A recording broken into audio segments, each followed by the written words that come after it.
Have you ever paused to consider the intricate web of diplomacy and strategic initiatives that quietly connects countries, economies, and cultures across a vast, bustling region like South and Southeast Asia? It's a huge undertaking happening, behind the scenes, yet it profoundly impacts the daily lives of hundreds of millions of people. Welcome to the Deep Dive, your ultimate shortcut to becoming truly well-informed. Today, our deep dive is meticulously custom tailored just for you, carefully extracting the most important nuggets of knowledge and insight from some really illuminating source material. Okay, let's unpack this. Today, we're plunging into the fascinating world of regional cooperation, specifically shining a spotlight on two pivotal organizations that have profoundly shaped the geopolitical and economic landscape of South and Southeast Asia, BIMSTEC and SAARC. We've pulled key insights from a detailed and pretty recent report offering us a candid snapshot of their structures, their ongoing activities, and their, well, distinct approaches to fostering regional ties. Right? And what's truly fascinating here is observing how these organizations, while both fundamentally committed, to regional collaboration, operate with remarkably distinct approaches. And they exhibit differing levels of current activity and momentum. Our source material gives us an invaluable, unique window into their specific 2023 movements, strategic priorities, and their foundational principles. It lets us see how visions translate, or sometimes, well, don't translate into tangible action on the ground. Exactly. So our mission for you today is to cut through the acronyms BIMSTEC, SAARC, and provide you with a crystal clear understanding of what these organizations represent, how they actually function day to day, and crucially, why their efforts, or indeed their challenges, matter immensely for regional stability, for the flow of trade, for food security, and even for shared challenges like managing natural disasters. We're aiming for those genuine aha moments, helping you connect complex geopolitics to real-world impacts, making it all feel genuinely relatable and impactful. So let's get started.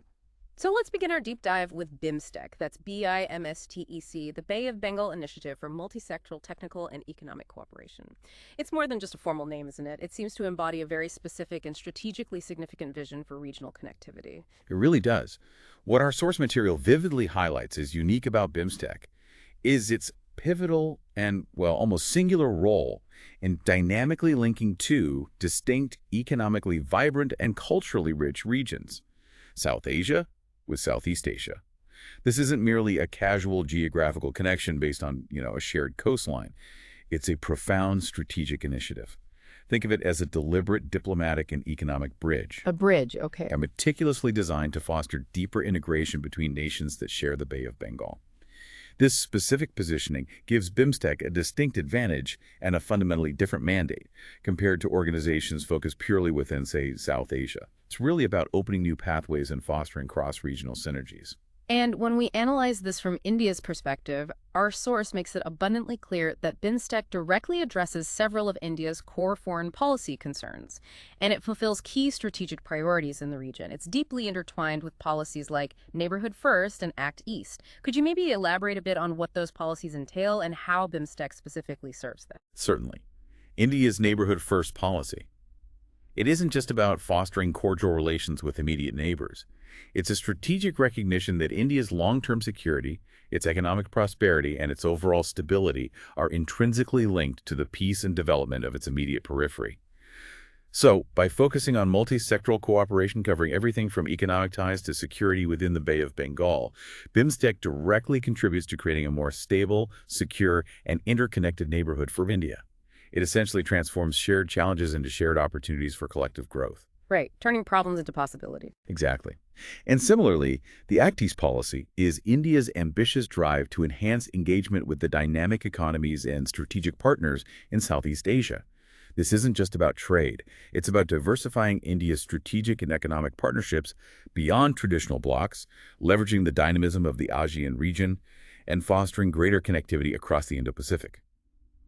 BIMSTEC provides a natural, pre-existing multilateral platform for India to deepen those ties, strengthening its presence and influence not just bilaterally, but through a multilateral framework. So you can see how BIMSTEC perfectly aligns with both of these, well, foundational pillars of India's foreign policy. That makes a lot of sense. And our source also points out that India's strategic emphasis on BIMSTEC is further evident in its active leadership role. It explicitly mentions that India is currently leading the security sector, which is one of the 7 priority sectors under BIMSTEC cooperation. What's the significance of India taking the helm in such a critical area? Oh, this leadership role is incredibly significant. It goes way beyond simple participation. It signals India's deep commitment not just to the economic and technical aspects, but also to ensuring comprehensive regional stability. When India leads the security sector, it implies a focus on crucial shared challenges like counterterrorism, combating transnational crime, intelligence sharing, disaster management, enhancing maritime security. For a region like the Bay of Bengal, which is strategically vital and faces complex challenges from piracy to natural disasters, India's guidance here underscores its pivotal role and its responsibility in shaping and guiding the collective security agenda for all member states. It's about building a common front against shared threats, creating a safer environment for everyone involved. So when we describe BIMSTEC as a critical bridge between South and Southeast Asia, what does that practically mean for, say, a business owner in Kolkata looking to export goods to Thailand? Or maybe a farmer dealing with climate change impacts in Bangladesh, or even just for ordinary people who want to travel across this region? That's a great question, because this is where the real impact of the bridge becomes tangible. For trade, BIMSTEC isn't just opening new corridors, it's potentially enabling entirely new supply chains. Imagine, like you said, a textile manufacturer in Bangladesh wanting to source materials from Thailand, or a spice exporter in India looking for new markets in Myanmar. This bridge means potentially significant reductions in logistics costs and transit times, bypassing more circuitous traditional sea routes. It could lead to direct shipping lines, streamlined customs procedures, harmonized trade regulations, making cross-border business much more efficient and, well, profitable. Which means better prices, maybe, and new jobs. Exactly. It translates to more competitive prices for consumers and new opportunities for businesses, driving economic growth across the region. Culturally, it fosters a much richer exchange. Think of the potential for increased tourism, student exchange programs, maybe collaborative arts and cultural festivals. These aren't just feel-good events. They build people-to-people connections, fostering mutual understanding and trust, which are foundational for deeper political and economic ties. And what about those shared challenges, like climate change? Right.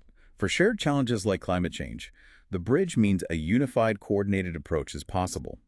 The Bay of Bengal is particularly vulnerable to rising sea levels, extreme weather, disruptions to fisheries, agriculture. A platform like BIMSTEC allows for shared scientific research, collaborative early warning systems for cyclones or floods, and joint policymaking on climate adaptation and mitigation strategies. This means more resilient communities, better disaster preparedness, and a collective effort to safeguard the environment that sustains millions of livelihoods. And India's leadership in security, as we mentioned, further underpins this, providing a stable foundation upon which these broader collaborations can hopefully flourish. Let's talk about how BIMSTEC has really, well, matured over time. When it was initially founded back in 1997, our source tells us it had a very focused mandate, centered on just 6 key sectors: trade, technology, energy, transport, tourism, and fisheries. That seems like a pretty pragmatic and solid starting point for any regional cooperation initiative, right? It was indeed a highly pragmatic and focused initial approach. These 6 sectors are fundamentally intertwined with economic development and regional connectivity. They represent areas where cooperation could yield immediate tangible benefits and lay a strong groundwork for future growth. By focusing on these core areas, the founding members could build trust and demonstrate the value of regional collaboration before expanding into more complex domains. But then, our source highlights a significant evolution. The scope of BIMSTEC broadened dramatically from 2008 onwards. They didn't just add 1 or 2 more areas, they incorporated agriculture, public health, poverty alleviation, counterterrorism, environment, culture, people-to-people contact, and climate change. That's a huge leap, going from 6 to 14 distinct sectors. This isn't just adding more items to a list. It speaks volumes about the evolving needs and, well, ambitions of the member states. It's almost like watching a young organization mature and take on vastly more responsibility. This expansion is incredibly telling. It's highly indicative of a maturing understanding of regional cooperation. It signifies a profound recognition among member states that their collective challenges and opportunities extend far beyond traditional economic and infrastructural development. For instance, the inclusion of public health likely reflects a growing awareness of cross-border health crises, like pandemics, which obviously require coordinated regional responses. Poverty alleviation acknowledges that economic growth must be inclusive, while agriculture and climate change directly address shared vulnerabilities in food security and environmental resilience, especially in regions so susceptible to extreme weather. And the security and cultural aspects, too. Exactly. The addition of counterterrorism and transnational crime highlights a shared understanding of evolving security threats that simply don't respect national boundaries. And then, culture and people-to-people contact are crucial for building deeper social bonds and mutual understanding, the soft power foundations for sustained cooperation. This broadened scope truly demonstrates a shift from purely economic cooperation to a more holistic approach, addressing human security, environmental concerns, cultural exchange, alongside the traditional trade and connectivity. It shows a growing understanding that genuine regional prosperity and stability are interdependent on a whole array of factors, and that true progress requires multifaceted engagement. Now let's explore the very backbone of BIMSTEC, its foundational structure. Our source material points out a very clear, robust, five-tiered organizational structure. This was formally established when the BIMSTEC Charter was signed on March 30, 2022 in Colombo, Sri Lanka, although it was a virtual summit. This formal charter seems like a really significant step. It absolutely was a critical institutional milestone. The formal adoption of the BIMSTEC Charter provided the organization with a much-needed legal and operational backbone. It moved beyond earlier, maybe more ad hoc arrangements to a more formalized and robust framework. This tiered structure is essentially the architectural blueprint for effective governance and decision-making within BIMSTEC. Okay, could you walk us through those 5 tiers, explain what each level does, and maybe why this multi-layered approach is so crucial for a regional body with such a broad scope? Certainly. At the very top, the pinnacle, we have I, the summit level. This is comprised of the heads of state or government of the member states. This is where the highest political guidance and strategic direction are provided. Think of it as the ultimate authority, setting the overarching vision and approving major policy decisions for the entire organization. Their infrequent but highly impactful meetings are where the broad strokes of cooperation are painted. So the big picture level. Precisely. Directly below that is 2. The ministerial meeting, consisting of the ministers dealing with foreign relations from each member state. These meetings are crucial for discussing the foreign policy dimensions of regional cooperation, preparing the ground for the summits and overseeing the implementation of those high-level decisions. They ensure diplomatic coherence. Okay. Then we have 3, the sectoral ministerial meetings. These bring together ministers from specific line ministries responsible for carrying out activities within their respective sectors. For example, if BIMSTEC is working on agricultural reforms, the ministers of agriculture from all member states would convene here. This level is vital for specialized technical discussions and coordination on operational matters. Getting into the weeds. Exactly. Relevant to each of BIMSTEC's 14 sectors. It allows experts to delve deep into specific issues. Fourth in the hierarchy is 4, the senior officials meeting. This includes foreign secretaries, other relevant secretaries, or senior officials nominated by the member states. These are the workhorses, really, responsible for the day-to-day coordination, detailed planning, and practical implementation of decisions. They act as the engine driving the organization's work forward. The engine room, got it. And finally, at the 5th tier, we have V, the BIMSTEC Permanent Working Committee, BPCW. This comprises senior officials of the respective national focal points. This committee serves as a central point for continuous dialogue and coordination, providing a consistent operational link between the BIMSTEC Secretariat and the individual member states. It's about maintaining constant communication, follow-through, and ensuring that initiatives stay on track at a practical, administrative level. So looking at it like that, like a carefully constructed building with each floor having a specific function, it really does emphasize the structure.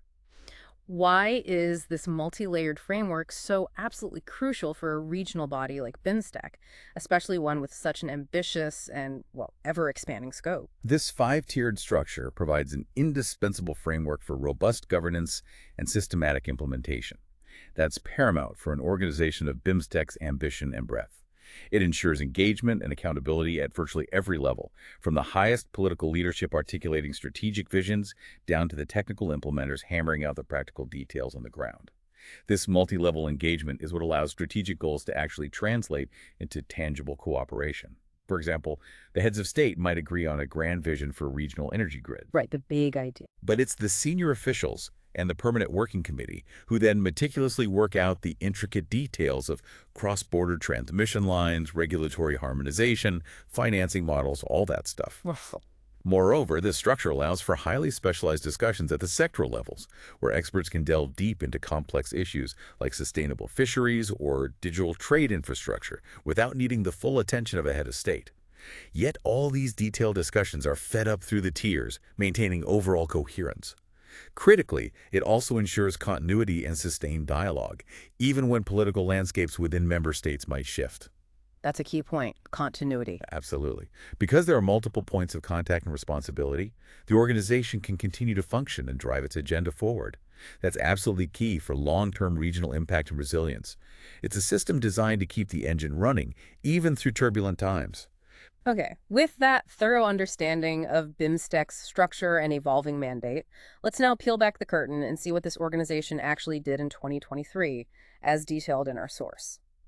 The report clearly highlights some truly significant high-level engagements and strategic meetings that paint a picture of a very active year. Absolutely. The consistent scheduling and reported outcomes of key meetings for BIMSTEC throughout 2023, from the very top down, strongly indicate a vibrant and engaged organization. It speaks volumes about the palpable commitment of its member states to keep the momentum going. Our source mentions that India's External Affairs Minister, the EAM, attended the BIMSTEC Foreign Ministers Retreat in Bangkok on July 17, 2023.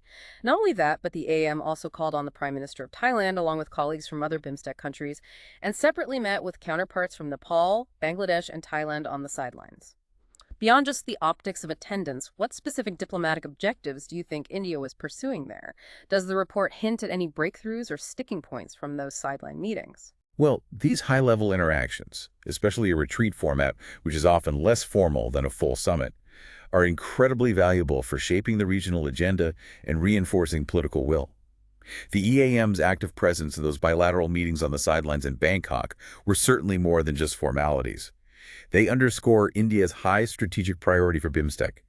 India was likely pursuing objectives like building consensus on key initiatives, maybe pushing forward on the master plan for transport connectivity, or perhaps finalizing agreements on regional energy grids. These sideline discussions offer crucial opportunities for frank diplomatic dialogue, to iron out any bilateral differences that might impede multilateral progress. Smoothing things over. Exactly. And to garner support for specific Indian-led initiatives, particularly within the security or connectivity sectors where India holds that leadership role.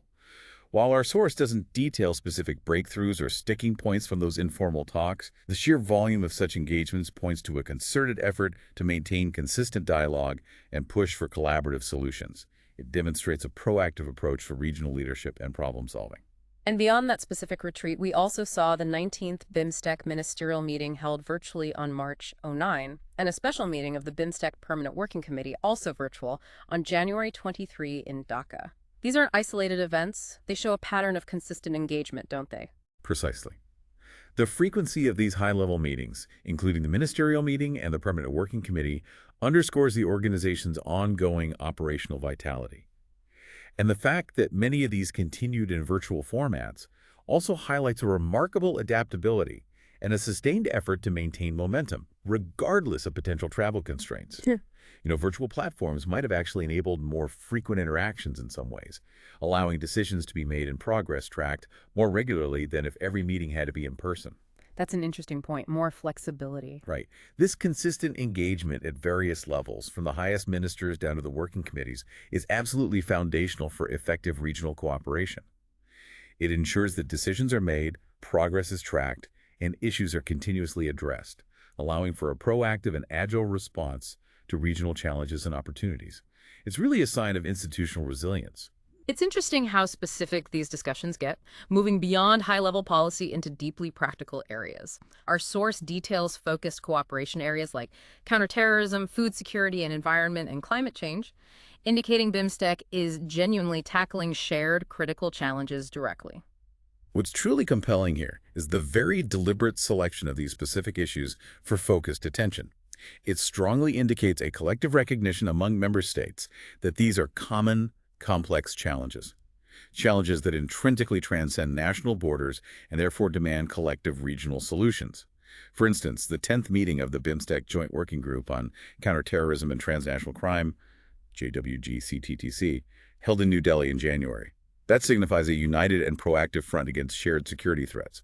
Terrorism, cybercrime, transnational organized crime like human trafficking or drug smuggling, they just don't respect national boundaries. No, they definitely don't. So a coordinated regional response, involving intelligence sharing, capacity building for law enforcement, maybe joint operations or exercises, is not just beneficial, it's essential for protecting the citizens of all member states. And beyond security, we also see focus on very tangible human needs, demonstrating a comprehensive approach to regional stability. Precisely. The Regional Seminar on Food Security and Sustainable Food Systems in BIMSTEC, held virtually from Naypyidaw in Myanmar back in January, highlights a truly critical area of human security. Ensuring food security is fundamental to stability and sustainable development in any region. The Bay of Bengal nations often face similar agricultural challenges, shared climate patterns, vulnerabilities to natural disasters, economic structures. Through seminars like this, they can share best practices in climate-resilient agriculture, collaborate on research, develop strategies for managing food reserves, and coordinate responses to potential food crises. This directly contributes to building food self-sufficiency and resilience across the region, impacting the daily availability and affordability of food for millions. And the environment piece, too. Yes, similarly, the Capacity Building Workshop and second meeting of the JWG on Environment and Climate Change, held in Thimphu, Bhutan in October, points to the organization's unwavering commitment to addressing the existential threat of climate change. As we discussed, the Bay of Bengal region is disproportionately susceptible to the adverse effects of devastating extreme weather, coastal erosion, sea level rise. A collaborative approach allows for pooling shared resources, conducting joint scientific research, developing regional early warning systems, and harmonizing environmental policies to collectively build resilience and mitigate damage. Addressing these specific cross-cutting issues collaboratively isn't just about political statements. It leads to more resilient and stable member states. It showcases the practical application of the deep dive philosophy at a regional level, translating policy into direct positive impact on the ground for ordinary citizens. Moving beyond policy discussions and working groups, our source also highlights several capacity building and connectivity initiatives.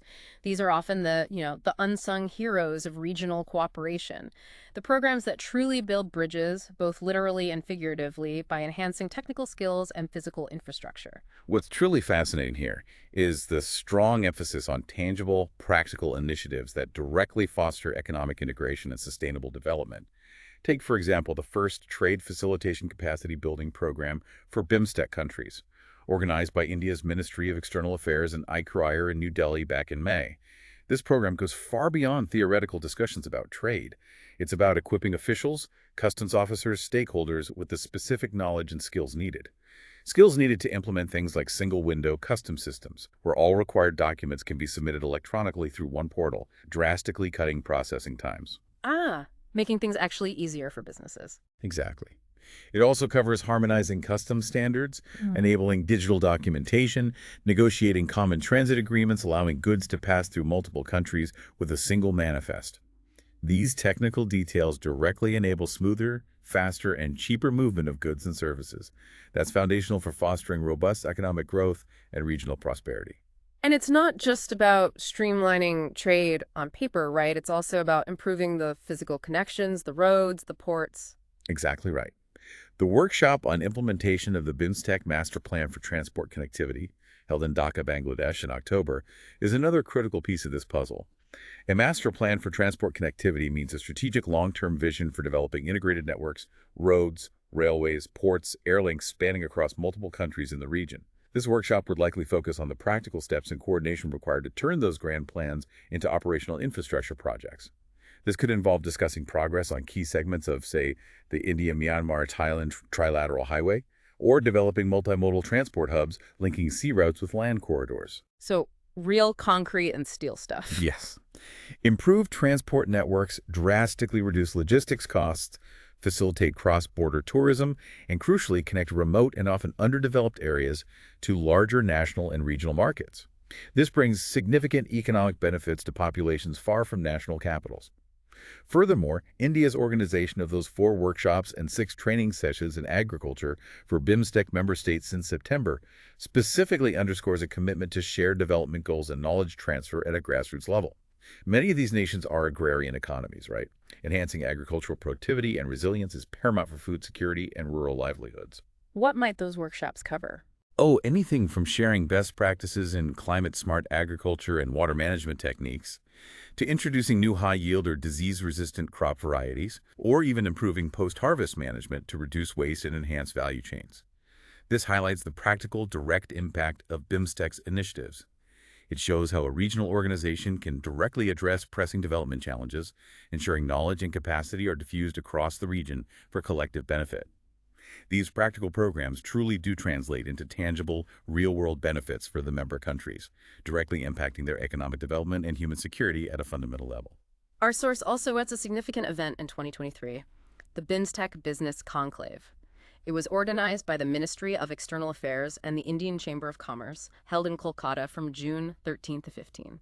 And this event specifically commemorated 25 years of BIMSTEC's existence. If we connect this to the bigger picture, reaching a quarter-century milestone is a truly significant achievement for any regional organization. It really is. It signifies institutional maturity, resilience, and a sustained commitment from its members. It's no small feat for a regional body to not only survive, but also expand its scope and maintain such a high level of activity for 25 years, especially, in such a dynamic geopolitical environment. This anniversary serves as a crucial opportunity to reflect on past achievements, objectively assess current challenges, and collectively chart a strategic course for the future, building on experience. So beyond just being a celebration, what else does the 25-year anniversary signify for a regional organization, particularly in terms of its long-term viability and potential? Well, it signifies sustained relevance and adaptability. Regional organizations often face geopolitical shifts, internal disagreements, external pressures. The fact that BIMSTEC has not only endured but grown in scope and maintained a high level of activity for 25 years speaks volumes about its inherent value proposition for its member states. It suggests that the members consistently see enough collective benefit to keep investing their political and economic capital in the organization. And the Business Conclave, in particular, points to the core economic ambitions that underpin the organization's existence. Bringing the private sector in. Precisely. By bringing together businesses, investors, entrepreneurs from across the region, it aims to translate those policy-level discussions into concrete trade and investment opportunities. It reinforces the idea that economic prosperity is a core driver of regional cooperation, and that the private sector plays a crucial, often catalytic role in realizing the organization's overarching goals. It's a moment to celebrate collective progress, reaffirm shared objectives, and strategize for the next chapter of regional integration and prosperity. Okay, now, let's shift our attention to SAARC. That's SAARC, the South Asian Association for Regional Cooperation. This is an older organization, isn't it? With a much longer history, founded way back in 1985, it actually predates BIMSTEC by over a decade. Yes, SAARC has a significantly longer and more storied history. Its founding in 1985 reflected a powerful and ambitious early vision for comprehensive regional cooperation, specifically within South Asia. It was truly born out of a desire for greater unity, economic integration, and collaborative problem-solving among nations that share incredibly deep historical, cultural, and geographical ties across the subcontinent. A pioneering effort, really. Our source details the initial 7 founding members: Bangladesh, Bhutan, India, Maldives, Nepal, Pakistan, and Sri Lanka. Later, Afghanistan joined in 2007 through the signing of a joint declaration, bringing the total to 8 member states. What does this broader membership, encompassing all major South Asian nations, tell us about the initial vision for cooperation and perhaps some of the inherent challenges that might come with that? Well, the broader membership of SAARC, by encompassing virtually all major South Asian nations, including Pakistan and Afghanistan, inherently presented a bit of a double-edged sword. On one hand, immense potential for comprehensive integration. On the other, well, at times more complex geopolitical challenges. The initial vision was grand, to create a unified economic and cultural bloc, perhaps mimicking successes elsewhere. However, the diverse political landscapes and, crucially, the deep-seated historical complexities and bilateral tensions among some members have, at times, significantly impacted the consensus-based operations that SAARC relies upon. Consensus is key, but hard to achieve sometimes. Very hard. It can make achieving unanimous agreement on sensitive initiatives, or even simply convening high-level meetings, far more challenging compared to maybe a more geographically focused or politically homogenous group.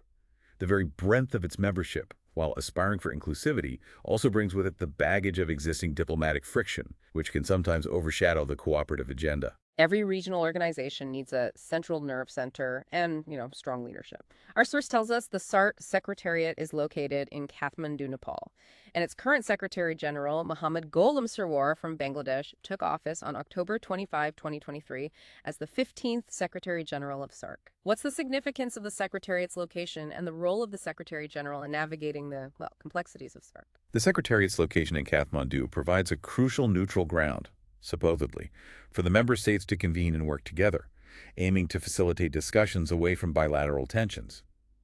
Its role is far more than just administrative. It acts as the operational hub, facilitating communication, coordinating programs, serving as the institutional memory. The Secretary General, as the Chief Executive Officer, holds a pivotal role. Mohammad Gholam Sarwar, as the 15th SG, represents a continuation of leadership, essential for guiding the organization's mandate and day-to-day operations. This position requires immense diplomatic skill and persistence, as the SG often has to navigate sensitive political currents, build consensus, and keep initiatives moving forward, even when high-level political engagement might be sporadic or challenging. Tough job. Definitely. This continuity in leadership is vital for any regional body aiming for long-term impact and effective implementation of its programs. Now, this is where we start to see some noticeable differences in the reported activity levels compared to BIMSTEC. Our source states very clearly that the last SAARC summit was held way back in 2014 in Kathmandu, Nepal, and Nepal continues to hold the chair until the next summit, whenever that might be. What can we infer from the fact that the last summit was almost a decade ago? That's quite a gap. Yeah, that specific detail raises a profoundly important question about the differing operational paces and, frankly, effectiveness of regional organizations. It's a key insight from our source material. The stark absence of a SAARC summit for nearly a decade, as highlighted, points to significant and persistent challenges in achieving the high-level political consensus necessary for major forward momentum. Summits are typically the apex of regional cooperation, where strategic decisions are made, new initiatives launched, political commitments reaffirmed at the highest level. Their infrequent occurrence for SAARC strongly suggests underlying diplomatic hurdles, often stemming from unresolved bilateral issues among key member states, which effectively freeze the organization's ability to convene at its most crucial decision-making tier. A freeze at the top level. It seems that way. And this stands in stark contrast to the regular and frequent high-level engagements we just discussed for BIMSTEC, doesn't it? It really does.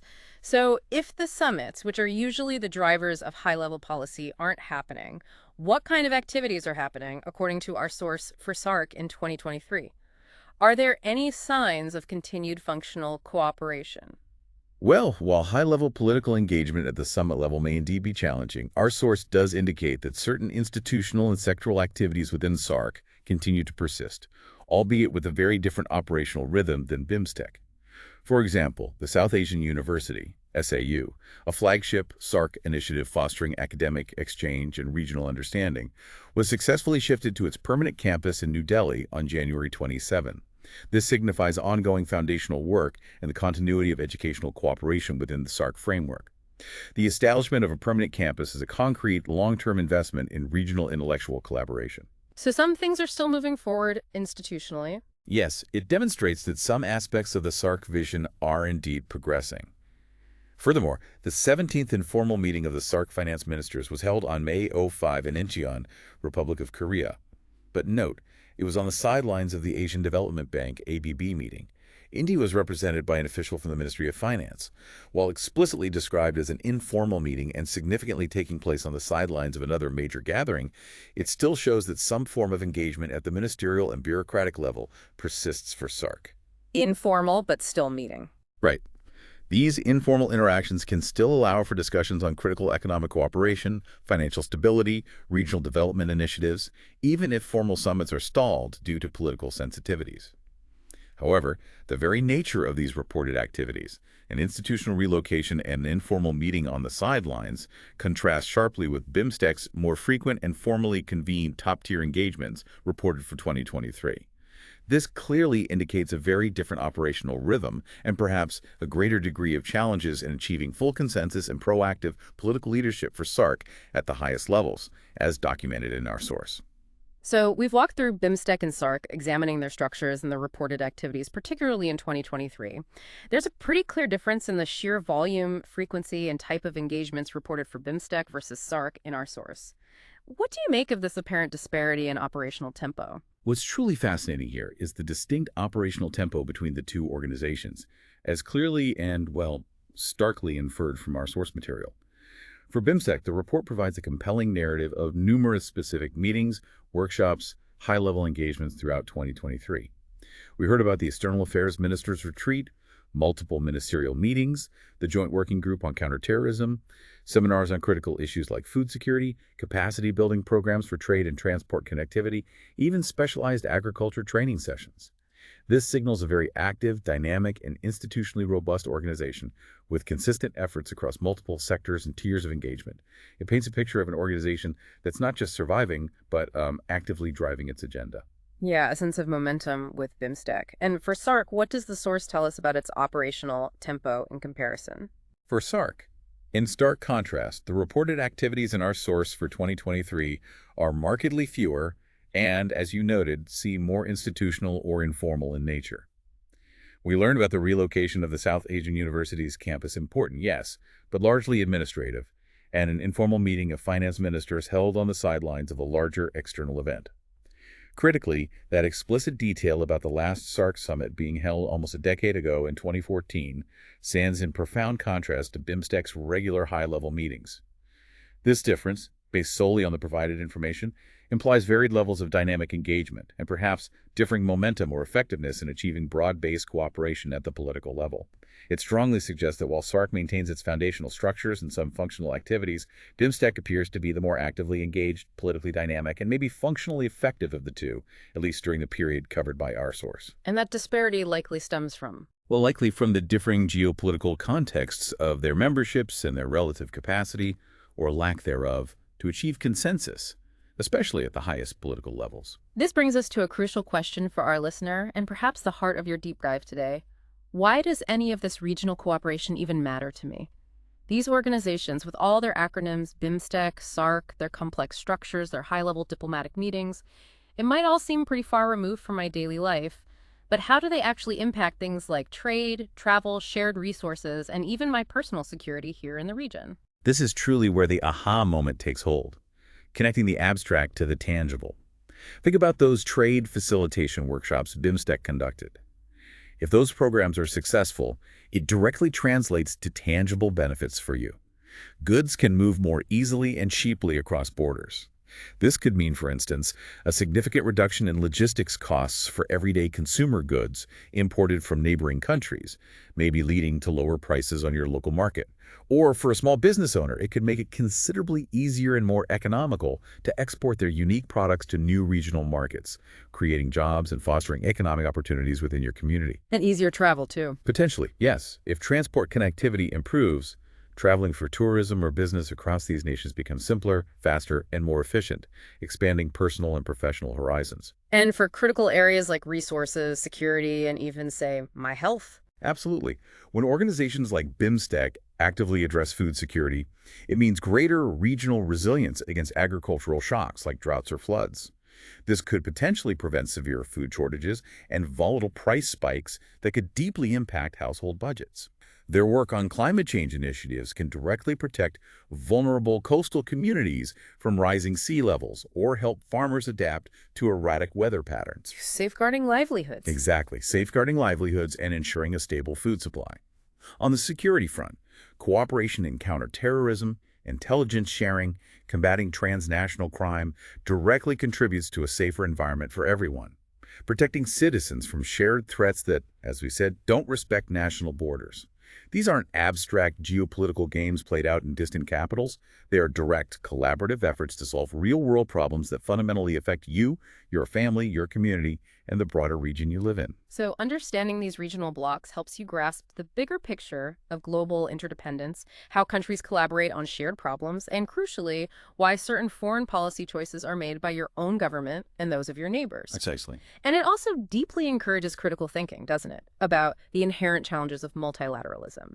How do diverse nations, each with their own national interests, unique historical contexts, sometimes deep-seated bilateral tensions, how do they actually find common ground and move forward on critical issues that affect everyone?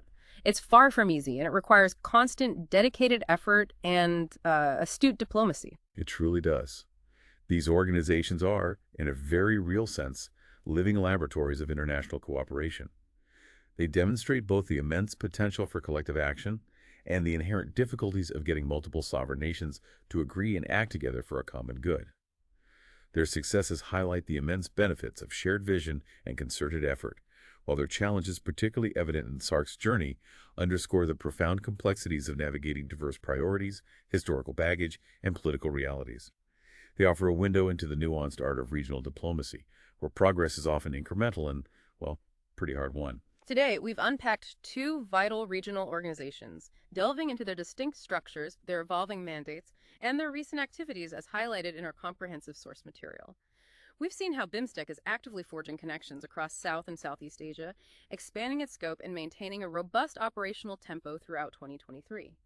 Meanwhile, SAARC, the older sibling, continues its foundational work and maintains key institutional initiatives, albeit with a notably different and perhaps more constrained operational rhythm, as indicated by its less frequent high-level engagements in summitry compared to BIMSTEC.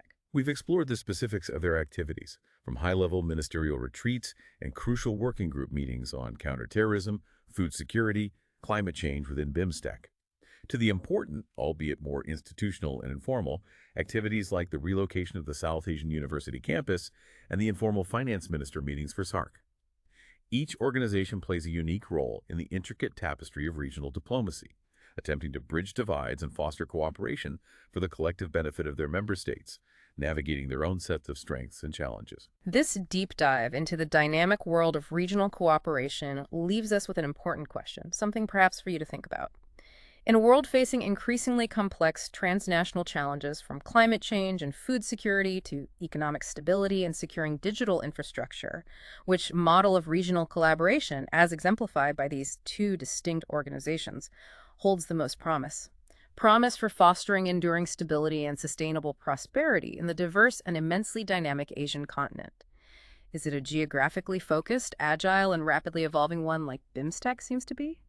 Or is it a broader, more historically entrenched one like SAARC, which often finds itself navigating a unique set of deep-seated geopolitical challenges? It's a compelling question, isn't it?